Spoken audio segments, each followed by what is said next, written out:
Today's psalm reminds us of the integral connection between waiting and hoping. I wait for the Lord, and in his word I hope. The Jesuit William Lynch wrote, "If hope directs itself toward good things that belong to the future and that are often difficult to achieve, then it must know how to wait." What better model for this invitation to wait than Mary, as she awaited the birth of her son? As 21st century Christians, we look through the lens of history having already happened. We approach Advent in a way that already knows the next chapter of the story.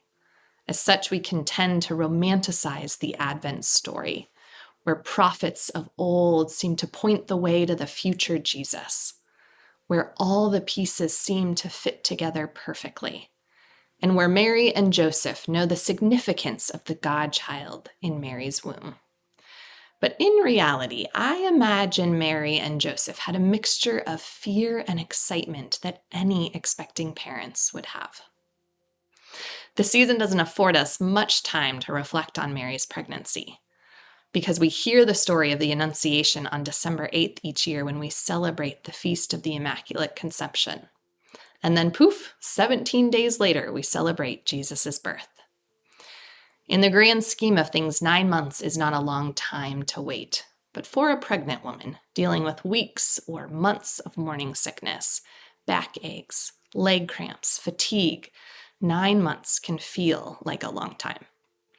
In Advent, we wait for the coming of the Lord, just like Mary waited throughout her 9 months of pregnancy. And we wait in joyful hope, but inevitably in some fear and apprehension as well. My first child, Eva, was born on December 28th, making that year a particularly meaningful Advent. But it was a long month. I couldn't wait to meet her. I was full of excitement. But when I could not sleep at night because of how uncomfortable my body had gotten, those nights seemed really long, and I was racked with fears about how my life was about to change.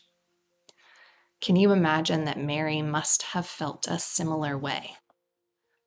Mixed emotions of joyful hope, trust in God, but fear about whether her own humanity could bear something so holy. Our waiting is not always an optimistic endeavor, though, like the anticipation of a birth of a child.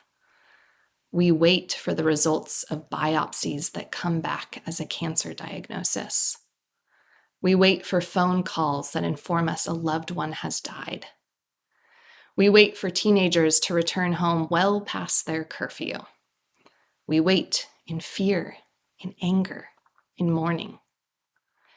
But Advent reminds us that even amidst all of those difficult emotions, we can still wait in hope for the light of Christ that will overcome whatever darkness may be enveloping us right now. Out of the depths I cry to you, O Lord, the psalmist says.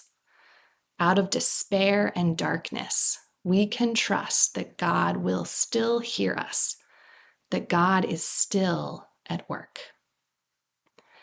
And again, as 21st century Christians, we approach Advent knowing the larger narrative, knowing the integral connection between the cradle and the cross. Jesus' life is bookended by Mary's, his mother and Mary Magdalene, women who waited in trust and hope that God was quietly at work in the darkness, from the darkness of the womb to the darkness of the tomb. May we sit with these courageous women, sit with the darkness in our own world and our lives today, and trust that God is quietly yet powerfully at work.